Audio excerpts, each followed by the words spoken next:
একটা নিম গাছ আছিল, এটা হলো দেশি নিম গাছ।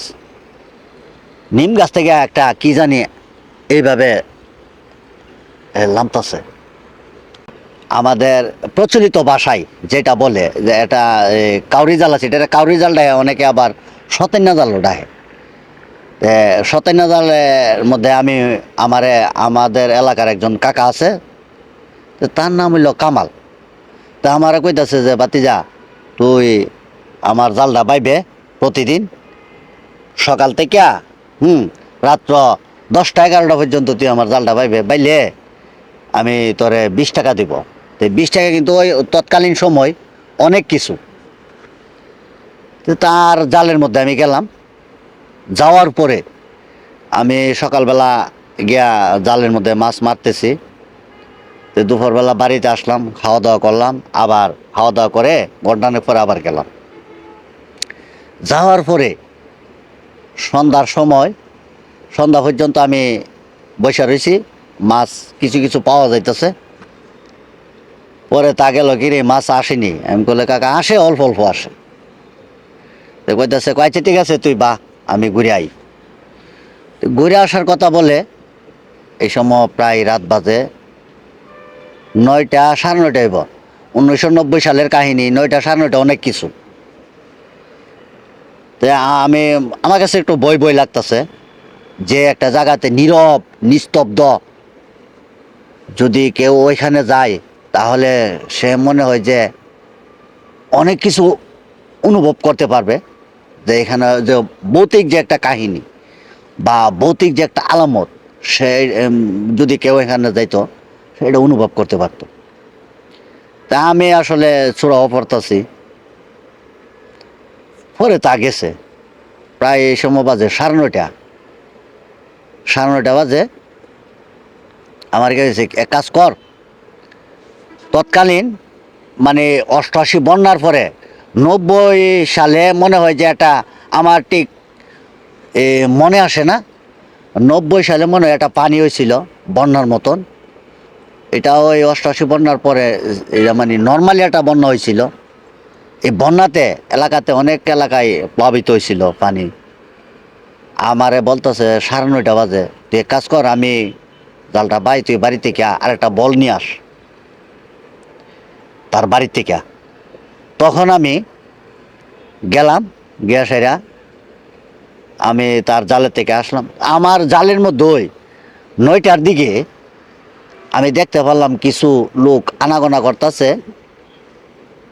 যেমন বোঝা যাচ্ছে যে কেউ আসতেছে। আসলে এটা একটা ভৌতিক ভৌতিক একটা আলামত। 2টা আগুন প্রায় আধা কিলোমিটার দূর থেকে আমি দেখতেছি 2টা আগুন।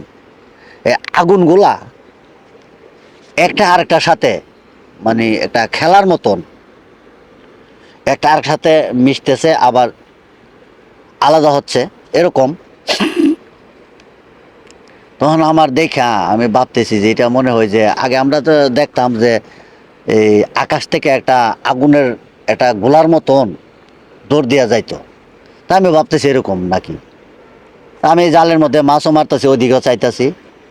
আর যেই জায়গাটার থেকে আগুনটা আসতেছে বা আসার একটা আলামত সৃষ্টি হচ্ছে, এই জায়গাটা আসলে একটা ভয়ঙ্কর জায়গা। মানুষ তৎকালীন দুপুর বা সন্ধ্যার সময় ওই জায়গাতে যায় না, গেলে তাদেরকে ভূতে আক্রমণ করত। এটা মারত, আমি যেটা পরে জানতে পারছি। এটা একটা হাওড়া গাছ ছিল। আমাদের প্রচলিত ভাষায় এটা হাওড়া গাছ ডাকে, বা অন্য ভাষায় কী ডাকে এটা আমার আসলে জানা নেই। এটা একটা হাওড়া গাছ, বিশাল বড় একটা হাওড়া গাছ। ওখান থেকে 2টা আগুন খেলতে খেলতে আইসা আমার জালের কাছে আইসা মিশা গেছে। মিশা যাওয়ার পরে আমি আর ওই যে আঙ্কেলটা কিছু বলি নাই, না বললা না। আঙ্কেল আমার বললো তুই এই কাজ কর, তুই বাড়ি থেকে বলটাই নিয়ে আস। কিছু মাছ মারছি, মারার পরে আমি বাড়ি রওনা দিলাম। রওনা দেওয়ার পরে আমি অনুভব করতে পারলাম যে আমার সামনে পিছনে কে জানি হাঁটে। তারপরে আমি আমাদের এলাকার ভিতরে ঢুকলাম। তখন আমি এই জায়গায় একটা চিপা ছিল, চিপা এমন চিপা 2 হাতের মতন একটা জায়গা ছিল রাস্তার মধ্যে, গাছ তো 2 বাজু এভাবে হয়ে রয়েছে। তাহলে আমি চিপাড়াতে যাওয়ার পরে একটা নিম গাছ ছিল, এটা হলো দেশি নিম গাছ। নিম গাছ থেকে একটা কি জানি এইভাবে লামতাছে, নামার পরে আমি আমি ভাবছি যে কি জানি মনে করি গাছ উঠছে, ছুরি দড়ি করতো। আমার কাছে তো এরকম একটা ইয়া লাগলো না। তখন আমার ওই যে আগুনের কথাটা মনে পড়ে গেছে। এমন 2টা আগুন আসলো জালের কাছে আইসা নিমিষ হয়ে গেল। এখন আবার এখানে গাছ থেকে নামতে এত রাত্রে তো গাছের মধ্যে, নিম গাছে তো কোনো কিছু নাই। আমার কাছে কি মনে একটা মানে ভৌতিক একটা কাহিনীর মতো বা ভৌতিক একটা আলামতের মতো মনে হইল। তখন আমার কেমন কেমন লাগতেছে, আমি চুলা ভরতাছি। ওইটা কিন্তু নামছে, নামার পরে রাস্তাটার মধ্যে এইভাবে হাঁটু ধরে এবার আপ্পায়া হাঁটতেছে। হাঁটার পরে আমি জিজ্ঞাসা করলাম, এই কে এটা, কে? এটা কিছু বলে নাই। তখন আমি বিভিন্ন চূড়া ফেললাম, ফরার পরে নিমিষেই ওইটা নিখোঁজ হয়ে গেল। তখন এটা নিখোঁজ হওয়ার পরে আমি পাশে সাথেই ওই যে হাসিম দাদার বাড়ি, আমি হেরা বাড়িতে ঢুকলাম, ঢুকে ডাকতাছি, কেউ বের হয় না, বয়ে। এমন আপনার কেডা আছে বেরোন, আমি ডাকতাছি দাদিরে ডাকতাছি। হ্যাঁ, তাইনের এক ছেলের নাম আছিল সাদেক কাকা, তাইনেরও ডাকতাছি আমি। ডাকার পরে কেউ কিন্তু বের হয় না। তখন আমার কাছে আরেকটু ভয় লাগতেছে, যারা বের হচ্ছে না।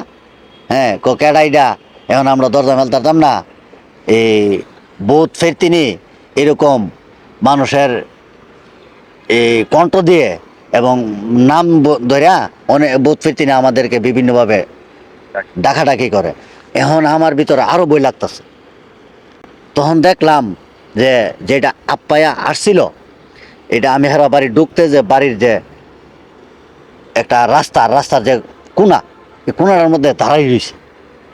আমি ওইটার ফাইল চাইতেছি আর আমার কাছে মানে ভয় লাগতেছে। আমার ইচ্ছে হইতেছে যে হেরা দরজা ভাঙ্গা কি ঘরের ভিতরে ঢুকে যাবো কিনা। ডাহার পর অনেকক্ষণ ডাহার পরে হেরা বাইরে হয়েছে। বাইরে হওয়ার পরে দেখলাম হারিকেন নিয়ে বের হয়েছে। তৎকালীন কিন্তু কারেন্ট ছিল না।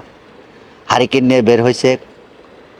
বের হওয়ার পরে কইতেছে কিতারি, আবার বুবু আবার কুপি নিয়ে বেরিয়েছে। আমাদের যা প্রচলিত ভাষা এটার কুপি ডাহে, কুপি নিয়ে বেরিয়েছে। কুপি নিয়ে বাইরের পরে কিছে, আমি কইলো বুবু এখানে তো গাছ থেকে নিম গাছতে জানি কিতা একটা নামছে, নাইমা আপাই আমার দিকে আসতেছে। মানে আমি সুরা ভরার পরে আমার তো একটু দূর হয়েছে, সুরা না ভরতাম তাহলে হয়তো আমারে এটা জড়িয়ে ধরতো। কয়েছে ঠিক আছে তুই হারো।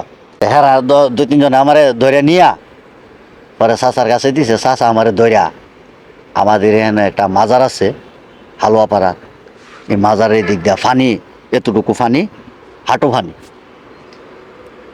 এই ফানি দিয়া আমারে নিয়ে গেছে। নিয়ে যাওয়ার পরে বাড়িতে গেলাম।